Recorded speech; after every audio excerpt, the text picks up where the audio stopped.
is Decoding Learning Differences with Cameron Lavelle, and this episode is Don't Forget Reading is Fun. So we'll be talking about reading is fun. Tomorrow, if you're watching this live, tomorrow is March 2nd, Read Across America Day. So I wanted to take a little time today to talk about reading and keeping in mind that reading is fun. All learning should be fun, and reading is kind of part of that fun learning process. So keep in mind that reading is fun. What are you doing for Read Across America Day? What are you reading? What are you enjoying? Tell me about it. So make reading fun. There is a guide. If you don't have it yet, there's a reading comprehension guide that I created called The Octopus's Guide to Reading Comprehension. It is at www.yourparenthelp.com/reading comprehension, all smushed together as one word. So look for the link below for that. If you don't have it yet, it has 8 powerful ways that you can get your child's reading comprehension boosted, making it fun, enjoyable. It's got 0 worksheets, 0 workbooks, because those are good at assessing reading comprehension, even practicing answering those questions, but it doesn't really build the actual comprehension part, the really understanding what you're reading part. So check that out, yourparenthelp.com/reading comprehension. The first strategy from that guide that I wanted to talk about today it's not the first strategy in there, but it's one of the ones that I do the most with my son. So I was trying to think okay, little kids, what are the ones that they might do the most? The one that my toddler loves and adores is act it out. I mean, he doesn't know that he's doing a reading comprehension strategy.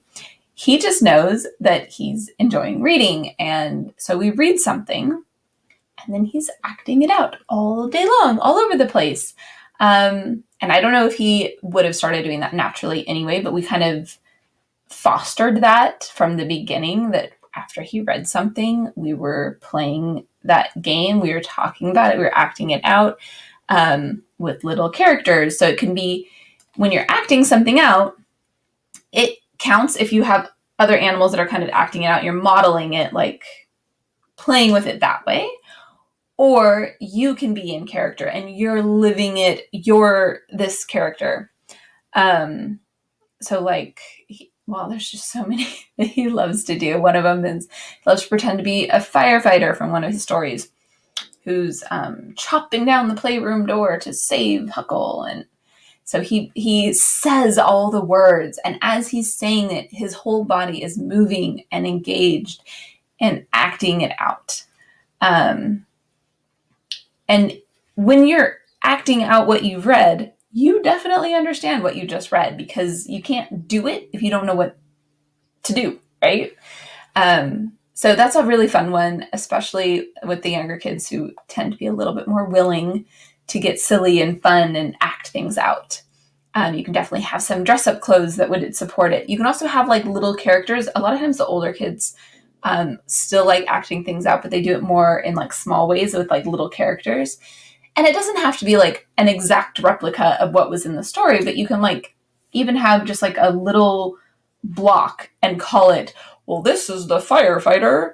And you can start playing with it. And if you start acting it out and you start being silly with it, then a lot of times your kid will want to be silly back and will join in the fun and be like, that's not what happened, it was this.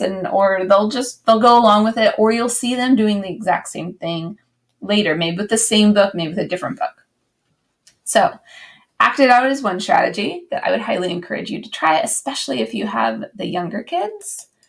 And then the older kids, this is a fun one that I'd come up with a few years ago. I had some students who, they totally understood what they were reading and they loved to talk about it. But when it came to doing a book report, it was like pulling teeth. They hated it. They also did horrible on tests, like the reading comprehension tests that were being given. But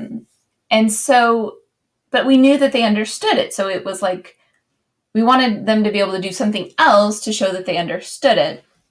that they would enjoy. So we said they could be YouTubers, like they could pretend, or actually, it was up to the parents, have a YouTube channel, some kind of video that they are creating about what they just read. So it can be like telling all the highlights that, oh, I just read this book about this, and it's got these great characters, and you'll just love the hook at the end. I'm not going to spoil it for you, right? Like, you can kind of show them what might be included in a video review, or you might find some on the internet that they could watch and see how they might want to model their own. Within that, they might even choose to get into a character or act something out. So you can give them ideas. You don't have to none of this is stuff that should be forced. It's all designed to be like, hey, would you want to do this? Would you be interested in doing this? And if they say no, don't push it. Don't be like, oh, but this is going to be fun. Just let it go. It wasn't going to work. And they might get interested later. A lot of them, less so with this strategy, most of the other strategies, you can kind of start doing them yourself and see if they'll join you in that fun. A lot of times that works better than making them feel like they have to do something. So YouTuber is all about setting up some kind of video review, and maybe it's a video that you just take on your phone real fast and then send it to grandma and grandpa, and they feel like they've made a video and they've sent it out, and they probably will love to rewatch their own video, which actually will help them remember what they just read and comprehend it even better. And you might even have them analyze, the next level up, right, is you might want to have them analyze their video. What would you include next time?